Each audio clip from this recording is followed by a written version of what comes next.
up from the 36 chambers, we have Project Camelot in the house. Check it out. This is Buzzsaw. Central Intelligence Agency. It was described by witnesses as...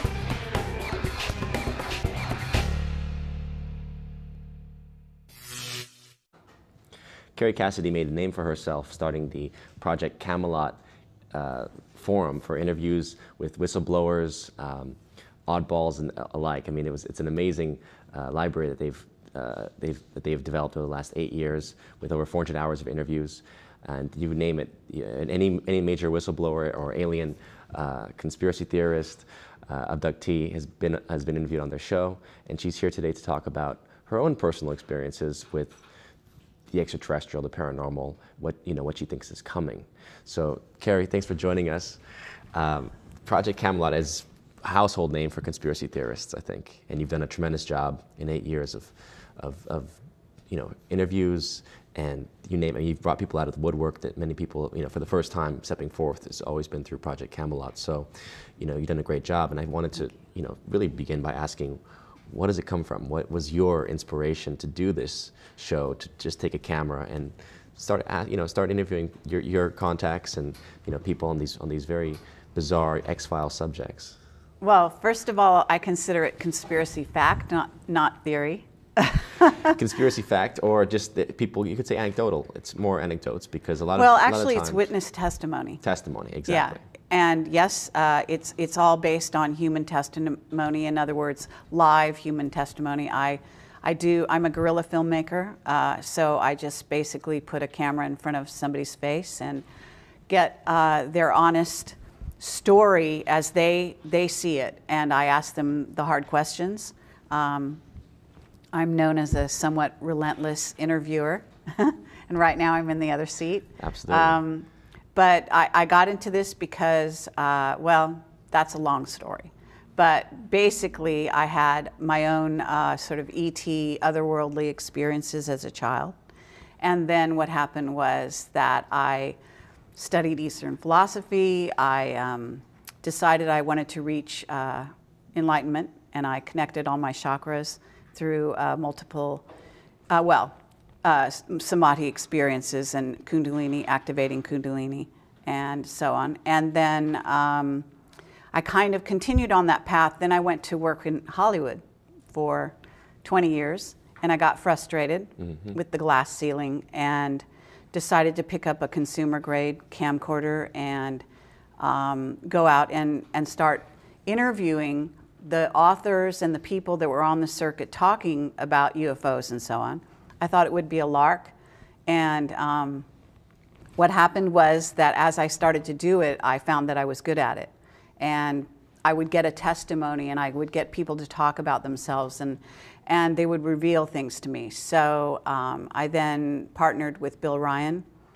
We ended up going to Tintagel in England, and we were both inspired by the Camelot story, the vision of a utopian society where it was horizontal without hierarchy, and we wanted to get the truth out, so we decided to take my skills as a filmmaker, and I had worked in Hollywood. I'd written screenplays, I'd worked for top producers, and also shopped projects around Hollywood for a good long time. And so we took my skills on that level and his as a webmaster. We kind of put our skills set together and created Project Camelot. And we haven't looked back. People really went crazy for it in the very beginning and continued to this day, really. We have a huge audience out there, and continue to interview. I mean, I've done probably hundreds of like 500 interviews, but I have a radio show and I interview. We traveled the world basically with the camera, and we were unusual because we were such a small team. We didn't have all the bells and whistles and the right lights and so on, right. But we got the real testimony. And you've done a great job of sorting that and creating a library. But to begin it, what would how would you describe your early experiences? I mean, would you be able to identify what kind of beings you were in touch with? You know, obviously we've heard the stories of there's the Nordics, there's the reptilians, there's the Greys, there's certain categories of aliens. Do you know what it was that you were contacted by? Well, I seem to have a link up with the Pleiadians for one thing. And at one point we went to see Billy Meyer in Switzerland, and we couldn't get an appointment to have an interview. So we went on a Sunday in the morning, and just Bill Ryan and myself, and we were sort of hanging out there waiting for the place to open. And he has this big plaque that has a silver star on it, and it's all silver. And I stood in front of it, and he took my picture. You know, we were playing around and taking pictures. And the picture came out silver. And no other picture before or since has ever come out silver that I've taken. We've taken hundreds of thousands because I'm a photographer and we're always doing that kind of thing. And it was George Green, who's one of the people I've interviewed in the past, had the same experience where he had something strange happen when he went on the property where Billy Meyer lived. But the Pleiadians use the silver star, and that's their sort of emblem. So it was just a weird sort of like maybe a little message from the Pleiadians to me. Wasn't it Aleister Crowley that started the Silver Star Lodge? But the AA but you know, it's interesting that they that. both use, the Illuminati actually uses the silver star, but so do the Pleiadians. And I can't account for that. Because you think that the Pleiadians are, not think, but generally the Pleiadians are associated with like the Brotherhood of Light, more of like the light beings who are positive. They're more positive in theory. You don't think that there's, do you associate the Illuminati entirely with darkness? You don't think that there's any faction or anything that, let's say, that is a higher order of intelligence within the Illuminati that uses both dark and light, let's say? Oh, sure. You know, there are good people in every sort of organization, and the Illuminati is no exception. But there's a large portion of the Illuminati that are focused on a dark path, and they're also persuaded to be. I believe there are light workers or people that also cross over. They start off on the dark side and then cross over into the light. And so, you know, if you're an official member of the Illuminati, for the most part, you are probably walking a dark path until such time as you make a conscious decision to change. You know, and in essence, you might not be an Illuminati after that. You know, you're something else entirely. But a whistleblower, probably. A whistleblower, indeed. But, yeah, so. Do you, from the number of people you've interviewed, can you recall anyone that you really believe was in the Illuminati, the official organization as such? Sure. Like which people? Well, Leo Zagami, for one. Definitely a member of the Illuminati. And we interviewed him in Norway. He was a whistleblower from the Vatican, you know, from the P2 Lodge, which is, you know, familiar with that. Freemasonic. Yeah. Propaganda Due, right? Apparently P1 was formed by Mazzini, was it, or Garibaldi in the or when was P1? Wasn't that? I don't know. You know, I'm not that familiar with the dark lodges, but I can say that, you know, definitely Leo is from the P2 and still is. And he went back, and they are run by the Black Pope, what's known as the Black Pope. The Jesuit Pope. Yeah. But isn't Francis now both yeah, a Black and so Pope now we have black and white. and white, Yeah. which is interesting. Yeah, Quite interesting. Do you think he'll be the last Pope? Well, I think that's the prophecy, although there may be one more after him if he has a short reign. Well, that was supposed to be Ratzinger, right? His reign was cut short. Yeah. So apparently Francis would be the last in that prophecy. In theory. In theory. Yeah. But yeah. So as far as the Illuminati goes, because, you know, people always ask me, and frankly, I always say, look, I don't know exactly what it means. You know, I know it exists. I think that there's different meanings for it. Mm-hmm. You know, there's orders of the Illuminati. Even within Masonry, there's, you know, Illuminati orders that I know of, right? Yeah. But as far as this global, you know, group, you think it associates most closely with the Vatican, and for example, in like the Royal, the Scottish Rite, Masonry. Mm-hmm. Would that be your understanding of the Illuminati? Well, Yes, I mean, they're all levels, right? And so it just depends what you're gonna talk about. I would say that the Vatican heavily is a big influence on what is in essence the Illuminati. But you're talking about a pyramid and a certain level of being close to the top. They may not even consider the Vatican, that may be a step down from a certain level of the Illuminati. Mm-hmm. I mean, the Illuminati, for all intents and purposes, are black magicians.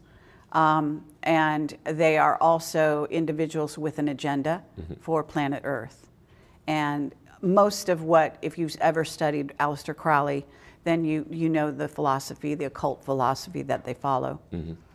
But in my view, being a magician is not necessarily a dark thing. There can be light magicians and dark magicians. Right. So it just depends which you choose, which path, again, you choose. Right. And I fully believe that actually Project Camelot has existed this long because the powers that be, we have friends in high places, so to speak.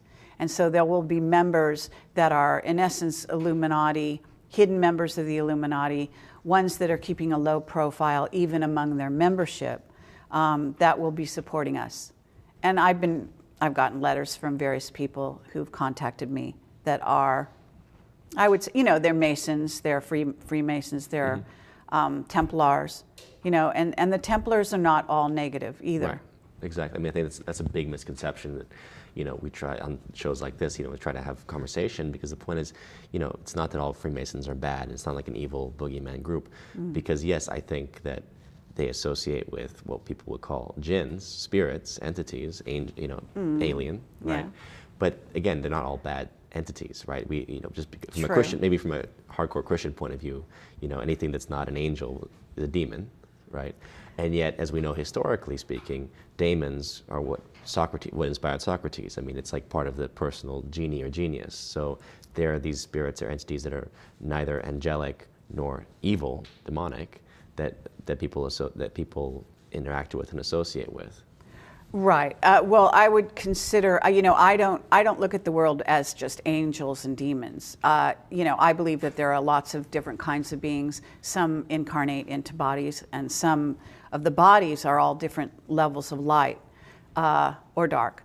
And so I'm not, and also it's important to realize that angels are not typically angelic in the sense that people think they are. That's a misconception.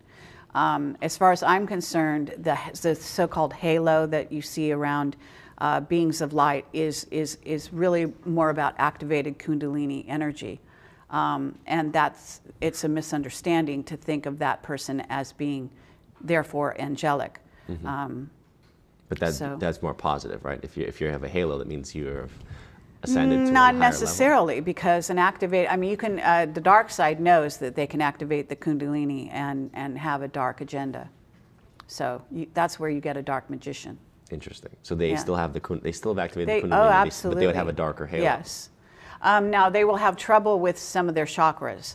The chakras will not all be pure and clear. And they will have emphasized certain chakras over others, like the mental chakra as opposed to the heart chakra. Mm-hmm. Right, exactly. So we'll have an underdeveloped heart chakra. And that's what we need, the lion heart, the Christ consciousness is from the heart. So as far as the bloodlines are concerned, I mean, there is obviously this issue of the Illuminati bloodlines and an awareness of families who want to preserve a bloodline, or let's say they continue to intermarry. What does the blood have to do with that as far as incarnation purposes? Do you know? Well, what I say is there are at least, we humans are a hybrid race, and so we're made up of 12 or more ET races. They're genetics. They're all combined in us in different amounts. And this is where you get, in essence, what humans are is boots on the ground, is what I call them. And that goes for the Illuminati as well. And they tend to have more reptilian genes, at least a good portion of them. And the reptilian agenda is not always negative, so it's important to understand that some reptilians, the Shakars, for example, are the supposed royalty of the reptilian class, the Draco. And then there are the reptilians, which are more like snake type reptilians. There are many, many reptilian races, and not all are negative, or service to self, as we say. Right. There are at least two, though, that are service to self that want to take over. Their agenda is to take over the earth, to take it back from humans. And they feel that they were here first, at least one of those races. And there's evidence that at least one of the races comes from Aldebaran, and this is who the Nazis were in communication with. I see. So two different reptilian races initially here, and the ones that the Nazis were communicating with were from Aldebaran, but ultimately the Nazis haven't died out. I mean, that's one of the interesting things I think that people have to understand is that a lot of the Illuminati tends to be within the, like, how do you say, within the hierarchy, does seem to be operating under the influence of Nazi type of characters, neo-Nazis, or the bloodlines that relates to, to the hierarchy of the Nazis. Is that what you've seen here, like as far as the United States is concerned even? Yeah, I mean, well, this is where, I bring in my whistleblowers. So first of all, there's, the Jim Mars, Joseph Farrell, talking about the Fourth Reich, which is the name of a book that Jim Mars has written. And it's all about how the United States brought the Nazi scientists over in paperclip, and that they started the secret space program. And the part that is in the general public is, of course, Los Alamos, and the nuclear bombs and so on and so forth. But it went much far beyond that, involved building UFOs, going interplanetary, and so on. So we're really talking about a highly developed secret space program that probably started around the time in the 1940s. And there's even evidence that, for example, the Nazis themselves may have been influenced by Tesla and Tesla technology, so that a lot of people think that the Nazis, being in contact with this race from Aldebaran, which was through these women psychics, the Vril, that were getting this information. But there's also evidence that they may have been, there was a dialogue, in other words, and the Bushes were financing the Nazis from early on, from before they became, what was in essence the Third Reich, I guess you might call it. But again, this goes back to genetics and why the interest in racial theory, because as we know, the Bush-Harriman clan were very heavily involved in the early genetics programs here that actually inspired Hitler, right? The first eugenics conferences were held in the United States. Yeah, exactly. So, but again, there's a faction of those scientists that went to Russia. There's a faction that went to Argentina, and they have underground bases at this point. And Werner von Braun, of course, is one of the more well-known Nazi paperclip scientists who I think virtually ran the secret space program for a very long time in the early days. And I believe that he knew a great deal more than he revealed. He seems to have a very checkered past. And I don't know if you've ever spoken to Carol Rosen, who worked with him and for him, I believe. She knew him quite well. However, I also think that perhaps either she doesn't know his true past or she doesn't reveal it. And this is the type of thing where it's all about national security of this country. What level the secret space program really is at. Right. And I've got whistleblowers such as Jake Simpson that says they're about 10,000 years in advance of what we're living in now. Well, I wouldn't be surprised. I mean, my mind was boggled by the realization that the NSA had computers that were operating in 1965 at the level that our computers, the public had in 2000, were operating at. So right. What we got in 2000 was what the secret government had in 65. Absolutely. How about that? Right. Yeah, it's really incredible. And when you know that things about this, I mean, I'm pretty deep into the secret space program, as you can appreciate. And that's where most of my whistleblowers are giving us testimony, even behind the scenes. And let me say that whistleblowers at this time have really sort of quieted down. I think that what has gone on with Edward Snowden and with Julian Assange has sort of scared them to some degree, where a lot of them are going to ground, a lot of them are not wanting to go before the camera. Now, I'm hoping that'll turn around with shows like yours, which will bring more attention on an international level, to where people realize that and our policy at Camelot has been the best place to hide is out in the open. And so if you can get more famous as a whistleblower, and I'm saying this to the whistleblowers out there, you know, it is your job, it is your duty to report to humanity what's really going on. Because our humanity is basically experiencing a split. There's a rogue civilization that's become the secret space program, and that is going off planet, and that is going interstellar, creating bases on places like moons of Saturn and Jupiter. Arthur C. Clarke wrote about this. He was a person who was very well read into the secret space program even when he was alive. And I think it inspired a lot of his science fiction. Well, maybe Kubrick knew something about it too from working with him on 2001 and potentially doing the documented moon landing as opposed to the real one. Yes, and I, as far as I'm concerned, and based on our whistleblowers, again, such as Henry Deacon, who came out under his own name, Arthur Neumann, later, we did go to the moon. So it's not that we didn't go to the moon, but they also filmed something so that they would have a record, because they knew that what they would encounter there. And they didn't know if they could get footage. They couldn't have revealed possibly what was really on the moon, because... Yes, all the beings that are on the moon. And, you know, I think that the moon is also a heavy-duty gray base, and that gets into the grays and what they're doing here and the whole abductions and so on. How do you not get lost with all the whistleblowers you deal with? I mean, how do you not, in a sense, just your head starts to swim, because oftentimes stories can contradict each other, and you know, you get one bad seed in the bucket, and all of a sudden you're not quite sure what to believe anymore. Well, from my point of view, first of all, you know, this is not just like a hobby. We got into this very seriously for 8 years, and I've done it for 8 years. Bill was my partner for the first 4, and then he's gone off and done his own thing since then. So I carried on, and when you're into this world, you're into it 24/7. You know, a story can come at any time. And as an investigative journalist, I'm investigating. I'm always open to whatever's coming, to me. And with the internet being what it is, Facebook, I mean, I've got, 5,000 Facebook friends on all my different pages, which, what is that, 15,000 or more.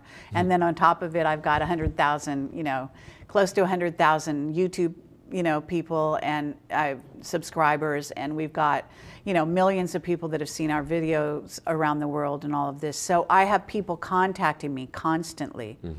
I get people that are absolutely out of their minds, and I get people that are in between, and then I get people that are really have something to say, and they know what they're talking about. Right. And being able to tell the difference is, no, it's not easy, but first of all, I'm an intuitive, so that helps me in my work and always has, and it's paid off very well, let me say.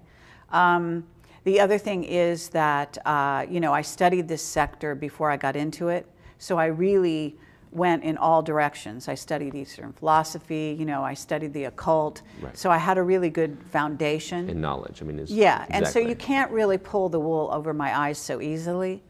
Now that's not to say that our whistleblowers do they always tell the truth, because people always want to know that. And what I say is that sometimes they will give you disinfo just to save their own lives. Because you must understand that if somebody is whistleblowing, they know full well that they could be, shot in the head tomorrow. And the surveillance society that we live in is so intense and so complete and so pervasive, in fact, way beyond what Edward Snowden has released so far. Which Camelot had, we knew this, 1 year into Camelot. And this is now, 8 years later. I assure you that our whistleblowers had clued us into all of that, the surveillance that's going on, which involves quantum computers and scalar weaponry and you name it. So they did not lose plane 370, by the way. I mean, they know where it is. This is the kind of thing that goes on, but it has to do with a war, a secret war that's being fought between various factions of humans and ETs. And some of our military is aligned with different groups of ETs. Some of the Brits are involved with another group, the Russians with another group, the Chinese with another group. So it's a huge sort of massive game that's being played right now. Do you know roughly what the factions look like? Yeah, I do. I don't know exactly, I don't know all the ET groups because there are many of them visiting Earth right now. We know some of what you call the usual suspects, right? But recently I interviewed Captain Mark Richards, and I actually went to interview him in prison. He's in Vacaville. He's been there for over 30 years. He was framed for murder.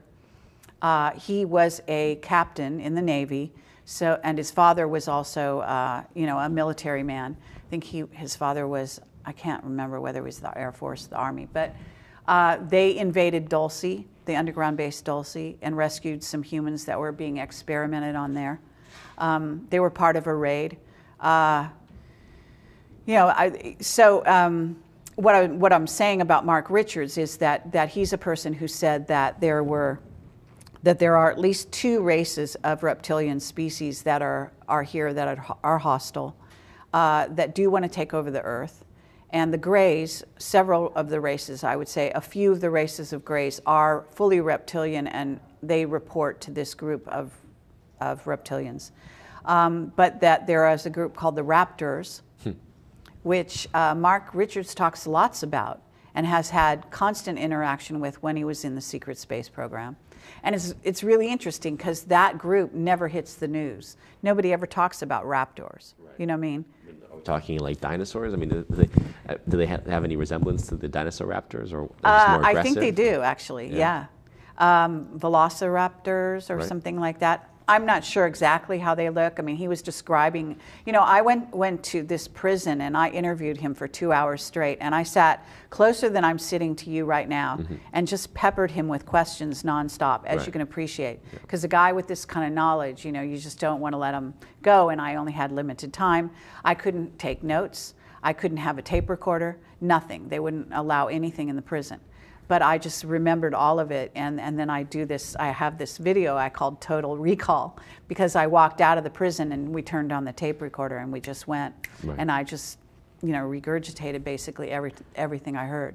But so is the ultimate, I mean, for people that have to understand, we are living amongst aliens at all times, basically. It's like Men in Black. They look human, but they're not. Right. That's the idea. Yes, and apparently Men in Black is quite accurate. I mean, what you've got a secret space program and a secret government that is using the media, especially the entertainment industry, to release all of this information. And the television shows you're watching right now they're releasing truth all the time. But they put it in the guise of fiction. Right. And this is actually why I got into Hollywood. I wanted to make sci-fi blockbusters. That was what I really wanted to do. Yeah. But when I reached the ceiling and I couldn't get anywhere, I just, decided to go off and do documentaries. And so I'm actually on my way back to make feature films based on all the incredible information that we've gotten, these incredible testimonies. But in Hollywood, did you ever come across the secret side of it, let's say? Because obviously we know there's a history of relationship between Wall Street and Hollywood, between the military and Hollywood, and the Illuminati, you name it. I mean, obviously it's a beacon of media, so of course there's going to be an influence and power structure as far as what gets projected into the minds of people. Did you ever confront any of these factors? Yes. I mean, and I had direct experience, because Project Camelot, we were involved in a True TV pilot. And it was based around what I do in Project Camelot, Bill Ryan and myself. And the whole, we went out, we interviewed witnesses. It was shot on the road, and we had some of our top witnesses in the show, and they shot it. It was supposed to be, I think it was an hour or 2 hour pilot, I think an hour. And it was actually very good. It's on YouTube, so you can watch it. It's also on our website. They didn't go to series, but what happened during the shooting of the pilot is one of our witnesses, who is also a CIA agent, asset, whatever you want to call him, Gordon Novell, who's since passed on. He's no longer here. No, well, knowing Gordon Novell, I wouldn't be surprised. Oh, well, you knew him? No, I okay. just know the story. This guy pops up all over the place in every conspiracy you can name. Well, I mean, I got to know him pretty well, and he actually called me up during the shooting. He's in the TV show as well. We interview him on screen, so you can see him if you're not familiar with him.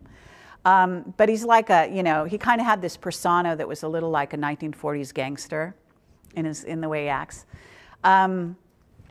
And he was part of all kinds of clandestine operations, part of the Nixon administration, and even had said to be possibly involved in the Kennedy assassination, although he always denied it.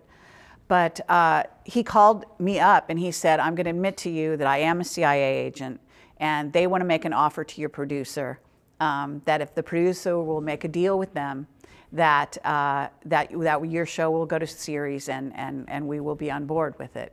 So as long as you allow that, you guys can go right ahead. So I connected him with my producer, and the producer basically said, no way. And what happened? We shot the pilot, they put it in the can, they put it on the shelf for two years. True TV wouldn't even release it. When they did release it finally, they had no advertising whatsoever. They didn't notify us, they didn't notify the producer or the director. They just sort of slipped it out there. Right.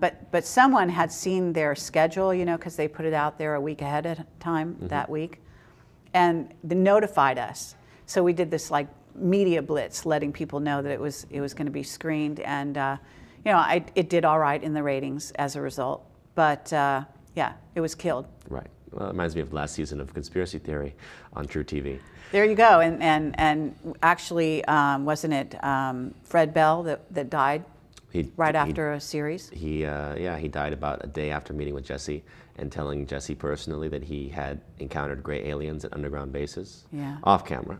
But right. he had told him some things and basically said, my CIA handler wouldn't like if I told you this. There you go.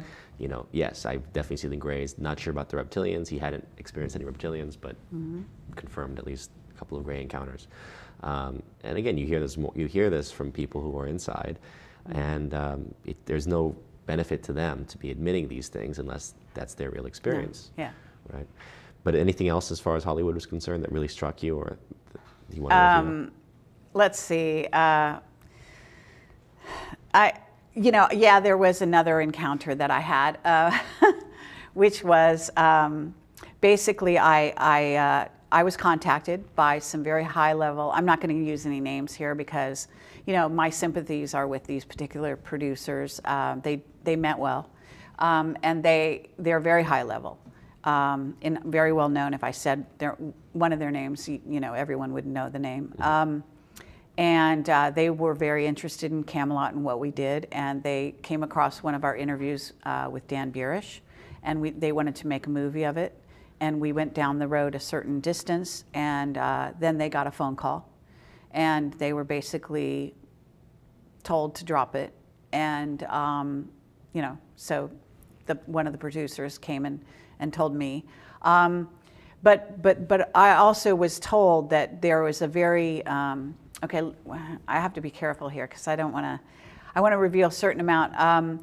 There is a certain faction of Hollywood that is high-level entertainers that are very, very monitored by the Illuminati. And there's a lot of black magic going down in Hollywood, a lot of Satanism, as we got a taste of it at the Oscars this year. I don't know. I asked people all the time, I said, did you notice the fact that the A in the Oscar was a giant pyramid with the Oscar statue in the middle? And they did a Wizard of Oz ceremony with Whoopi Goldberg dressed as a first-degree Mason coming on stage to present it. Sure. And it's like people don't realize it, but it was completely out there in the open for them. Well, they're selling a lot of vampirism and also Katy Perry, of course, in her. I think that was part of the Oscars or whatever it was. Probably one of the music ceremonies, Grammys or something. But at any rate, yeah, you know, all the symbolism is there. They're kind of selling Satanism right now in Hollywood. It's wild and quite bizarre, but. Yeah, so anyway, what I was saying was that a certain group is very, and it has to do with the music industry as well, heavy duty, you know, sort of control of the music industry and the players and the stars. I mean, as far as I'm concerned, and based on whistleblower information as well, Michael Jackson was murdered, Whitney Houston was murdered. These people were all victims of Satanism in Hollywood. So as far as what you're saying, as far as the influence for the entertainers, was there something else you were getting at with that? Well, just that this particular group is being, you know, they're coerced, shall we say? In other words, they don't have the freedom that, well, let me just say that that black performers and black producers and anyone in that area is very coerced by this Illuminati group, more so than the white side. And but they both are. So it's not like either one escapes it so much as the coercion is much stronger in the music industry over the black performers. Yeah. Well, this year, 12 Years a Slave was the big winner, but I felt like Brad Pitt was the bigger winner. So if you were going to say we're at this turning point now, post 2012, no major cataclysm occurred. This is not the end of the world. Do we see any light at the end of the tunnel? Do we see any dawn on the horizon? Is there anything positive coming from all these from all these this darkness that we've experienced, let's say, and the control of the Illuminati of the last few thousand years? Yes, because as far as I'm concerned, people like you and I, and there are many out there doing the same kind of job. In other words, we're waking people up. And as the consciousness rises on planet Earth, this is the real sort of enemy of the Illuminati and the controllers, so to speak. We're basically breaking the bonds of us as slaves here on the planet. In other words, working 9-to-5 jobs. I mean, you can appreciate, I just interviewed M.T. Kesh, and he's an Iranian physicist, nuclear engineer, who then became a free energy plasma physicist, and has gone down that road quite far, and created this thing called the Kesh Foundation. First was working, well, in all areas, but he moved from Iran to Belgium, and they created devices and so on. And then apparently the Belgian government turned against them and asked them to leave the country. And then he had to go to Italy, and he's been threatened again. So I just did a radio show. Actually, it was a live stream, live broadcast with him. He was on audio. I was on video. He didn't have the video set up. But the bottom line is they took down our website that night. He's now on the run. I mean, he has been threatened. And again, it's a Satanist. They want to torture his family right in front of him. They're trying to shut him up. But what he has is free energy, and so the way to do away with gasoline, oil, all of this nonsense that they use. That's the dollar itself. The dollar system is based on petrol. It's based there you on go. The purchase of oil and natural gas pipelines. I mean, Ukraine is about natural gas pipelines. Afghanistan. I mean, you name it. All these conflicts. Yeah, have all to the do with all the oil wars. and natural gas. Yeah, and actually, I mean, people are confused over the wars because they see that this oil idea is really sort of old and out of date. But the bottom line is, a lot of times we go into countries to take control of the stargates. It's much more about the stargates and the secret space affiliated types of things, ancient sites that have powerful energies. None of this is revealed to the general public, but it's really crucial information. And Iraq is one of those places. I mean, we took down Iraq because of the Stargate there, not because of the oil. But why aren't we still there then? What do we get are. from it? We're absolutely there, and we're there underground. And they have complete control of the Stargate in Iraq, and they'll never let it go. They want to go into Syria for a similar reason, from what I understand, and Iran as well. But Iran is not going to allow that to happen. And so I think they have a sort of important opponent to that sort of venture here on planet Earth. I mean, they are trying to control who comes in, what races visit, and who don't. Their Solar Warden is the name of an interstellar space fleet that we have that patrols the solar system. And this is all information from my whistleblowers. Right. So. But Solar Warden would be run by the reptilian, like the negative faction? Well, the secret space program, by and large, is run by the Illuminati and the negative reptilian faction, yes. However, I think within the secret space program, which is where I get some of my whistleblowers, you're going to have someone who has a soul, decides to work on the dark side for a certain period of time, and then feels that they have a debt, they owe a debt to humanity, and they decide to come forward and reveal to the rest of humanity what's really going on. And that's what's really important, is that they can't stop that. So these are the signs of hope. A whistleblower is your best insurance that you're going to get the truth about what's really going on. Yeah. It's not documents, because documents can always be faked. Right. Right. Well, let's hope that the whistleblowers aren't going to be scared off, but like you said, by what's going on with Snowden. Right. And the overall fact that we are living constantly, right now, we're in a state of national emergency again, right? It's because of the Ukraine situation. And it literally, it's like since post 9/11, we're living in a world of goose-stepping and, in the Nazi Reich. I mean, it's this level of That's right. paranoia, fear, everyone get in line. You can't criticize the government. You can't criticize, our policies around the world. And I think we should look to Snowden as a hero, whether or not he was working with CIA auspices or any kind of factions that were supporting his move. At the end of the day, it's heroic that he stepped forward. The same way that Manning leaked the information, that Assange has done. Yeah. All these guys are heroic for what they've done. Let's look to them as examples. We want more people like that to leak, because ultimately the system can break down if enough people basically jump ship, or they throw the captain overboard. Yeah, I mean, whistleblowers are, in essence, canaries in a coal mine. They're warning us that this thing is imploding. And Bradley Manning, I mean, I just want to say that person, he's really sacrificed himself for the good of humanity, to get the truth out. And he's been raked over the coals, thrown into the brig, and I guess we won't hear from him again. Doesn't look like. But, I mean, one of my whistleblowers, Gary McKinnon, is another example of that. Now, he did get off. He, basically had a great defense and was able to get out of the what they wanted to do, which is to extradite him from the UK to America. And his mother was completely paranoid that he would end up in Guantanamo and never be heard from again, with good reason, sad to say. I mean, it's really unfortunate, but the United States has become the Fourth Reich for all intents and purposes.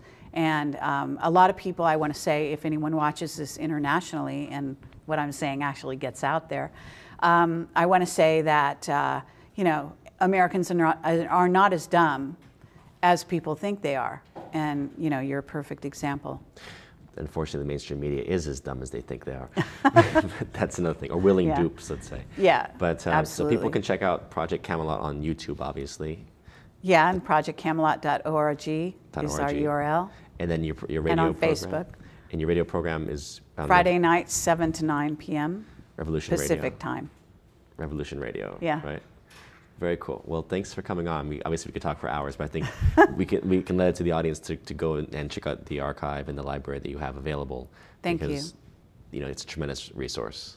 So thank you for the work that you've done. You're welcome. And continue to do. Thank you. There you have it, folks. Another fascinating episode. I'm sure some of these ideas might seem like Star Trek, but I tend to believe that the reality that we see is nothing like the reality that truly exists. So this is Sean Stone reminding you that you are the revolution.